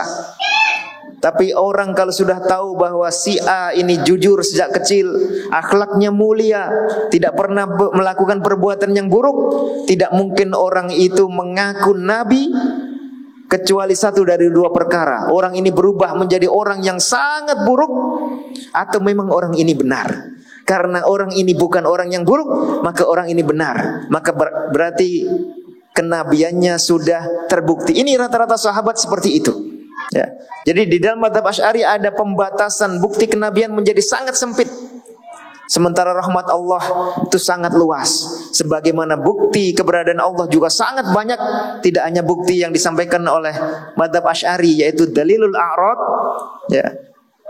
Ini istilah teknis, ya, yang itu sendiri mereka banyak ikhtilaf, banyak berdebat mengenai keabsahannya. Bukti kenabian juga tidak hanya mukjizat, tapi sangat luas. Bukti keberadaan Allah itu sangat banyak. Setiap satu makhluk kita tahu ada biji. 1 minggu dia berubah menjadi tunas misalnya. Lalu 1 bulan dia berubah menjadi pohon. Seterusnya setelah 3 bulan dia memunculkan buah. Tidak mungkin ini muncul tanpa ada pencipta. Otomatis pencipta ada. Bahkan bukan hanya mencipta, dia punya kasih sayang, sifat rahmah. Dia punya sifat ihkam, karena menyusun makhluk yang sedemikian dahsyat. Itu 1 biji sudah cukup menjadi dalil keberadaan Allah, bahkan menjadi dalil sifat-sifat mulia Allah. Kenapa dibatasi dengan dalilul a'rad yang dikatakan alam ini jauhar dan a'rad? Lalu jauhar itu tidak bisa dibuktikan kebaharuannya kecuali dengan keharusan kemestian adanya a'rad pada jauhar. Lalu kemudian ini tidak bisa dibuktikan kecuali dengan penafian hawadis la awallah. Banyak istilah teknis. Yang intinya di dalam mazhab Asy'ari ada pembatasan seseorang beriman kepada Allah dipersulit. Nah, yang seperti ini perlu kita kritik, perlu kita koreksi supaya kembali kepada manhaj salaf, ya, bahwa bukti keberadaan Allah itu sangat luas, ya, dan bukti kebenaran Rasulullah itu sangat besar, sehingga dengan mudah orang yang punya pikiran yang sehat dengan mudah akan percaya kepada Allah, dengan mudah percaya kepada Rasulullah, dan dia tidak perlu mempersulit, tidak perlu memperkarakan, tidak perlu menganggap bermasalah ayat-ayat dan hadis-hadis yang menjelaskan sifat-sifat Allah. Bagaimana mungkin Allah menurunkan Al-Quran yang justru zahirnya bermasalah? Allah Maha menjelaskan dengan penjelasan yang terbaik dan dengan penjelasan yang bermanfaat, dengan penjelasan yang tidak menyisakan keraguan. Nah, ini inti perbedaan yang di situ terlihat dengan jelas, ya. Keunggulan metode salaf, ya, yang kadang-kadang kita temukan pendukungnya di dalam mazhab Asy'ariyah itu sendiri, ya. Dan itu bisa kita manfaatkan kedekatan seperti ini, ya, untuk mencari titik temu, ya, bukan untuk berkonfrontasi. Kalau sudah dapat titik temu dan itu disepakati benar, maka ini menjadi modal untuk kita membahas perkara-perkara yang lebih rinci, ya. Karena kita sudah punya kesepakatan yang disepakati bersama. Barangkali itu, Ustaz. Ya, kurang lebihnya saya mohon maaf, dan saya pribadi sangat terbuka, ya, di luar kegiatan atau acara ini yang ingin berdiskusi, ingin menyampaikan pandangan, menyampaikan koreksi atau opini, ya. Semuanya kita bertujuan supaya satu, akidah Islam itu betul-betul bisa kita dalami dan kita temukan dengan benar. Yang kedua juga supaya umat Islam ini, ya, berjalan ke arah yang positif, ya. Sesuatu yang sudah baik dan bagus harus dilestarikan. Sesuatu yang buruk jangan justru dijadikan sebagai penghalang kebaikan, ya. Kalau kita sudah bisa sepakat, umat Islam sepakat bahwa as-salafus soleh dari sahabat tabi'in dan penerus mereka adalah rujukan yang otoritatif, maka yang lain-lain ini justru ditimbang dengan ini, ya. Jangan dibalik aturannya. Konsep-konsep yang belakangan dijadikan timbangan untuk akidah-akidah yang dari kalangan salaf, bahkan dijadikan timbangan untuk mengukur nas Quran dan nas sunnah, apakah diterima ataukah ditolak, apakah diterima tapi diputar-putar, ditakwil, ya, atau diterima tapi tidak usah dianggap ada maknanya, ditafwid. Nah, ini justru menjadi ayat-ayat, ya, yang diturunkan Allah menjadi pemutus perkara di antara perselisihan umat manusia. Aku qouli hadza wa astaghfirullah li wa lakum. InsyaAllah, terima kasih, Alhamdulillah atas penerangan yang begitu panjang lebar dan jelas. Jadi soalan yang terakhir, insyaAllah Ustaz, boleh lah. Soalan terakhir berkenaan dengan apakah zat Allah ada had seperti yang disebutkan dalam kitab akidah At-Tahawiyah. Ini silakan. Ya, had itu batasan, ya. Imam Ibnu Mubarak, ya, tadi kita bahas, ya. Imam Mubarak salah satu ulama salaf atau penerus salaf, pernah ditanya, bima na'arifu Rabbana, dengan apa kita mengenal Allah? Beliau menjawab, bi annahu fauqa arsy atau bi annahu ala arsy fauqa sab'i samawati. Kita mengenal Allah bahwa Allah itu di atas singgasananya, di atas 7 lapis langit. Lalu ditanya kembali, bihaddin, dengan batas, beliau menjawab, bihaddin. Artinya apa? Kita menetapkan batas untuk Allah kalau maksudnya adalah untuk membedakan antara Allah dengan makhluk, bahwa ada batas, ya, tidak bersatu. Nah, itu artinya batas. Ya, kalau sesuatu dicampur, misalnya teh tarik, itu kan ada teh, ada susu, tidak ada batas, campur. Itulah tidak ada batas. Allah tidak mungkin seperti itu dengan makhluknya. Zatnya pun berbeda, ya. Zatnya saja berbeda, bagaimana bisa bercampur? Itu maksudnya batas. Maka dikatakan dalam banyak penulis akidah salaf, Allahu ala arsyihi mubayinun li khalqihi, terpisah dari makhluknya. Kalau had itu maksudnya seperti ini, maka benar, ya, maka benar. Tapi kalau had itu maksudnya adalah bahwasanya Allah diketahui oleh makhluknya, ya, diketahui oleh makhluknya batasannya. Artinya seperti halnya saya mengetahui gelas ini batasannya, saya tahu lengkap. Inilah yang namanya ihatah, ihatatu ilmi al-alim bima'lumihi, maka itu tidak mungkin. Inilah dikatakan oleh Imam Ahmad ya, menurut akidah salaf, bahwa Allah itu tidak punya batas yang diketahui oleh makhluknya. Nah, tapi batas bahwa Allah berpisah dengan makhluknya itu pasti.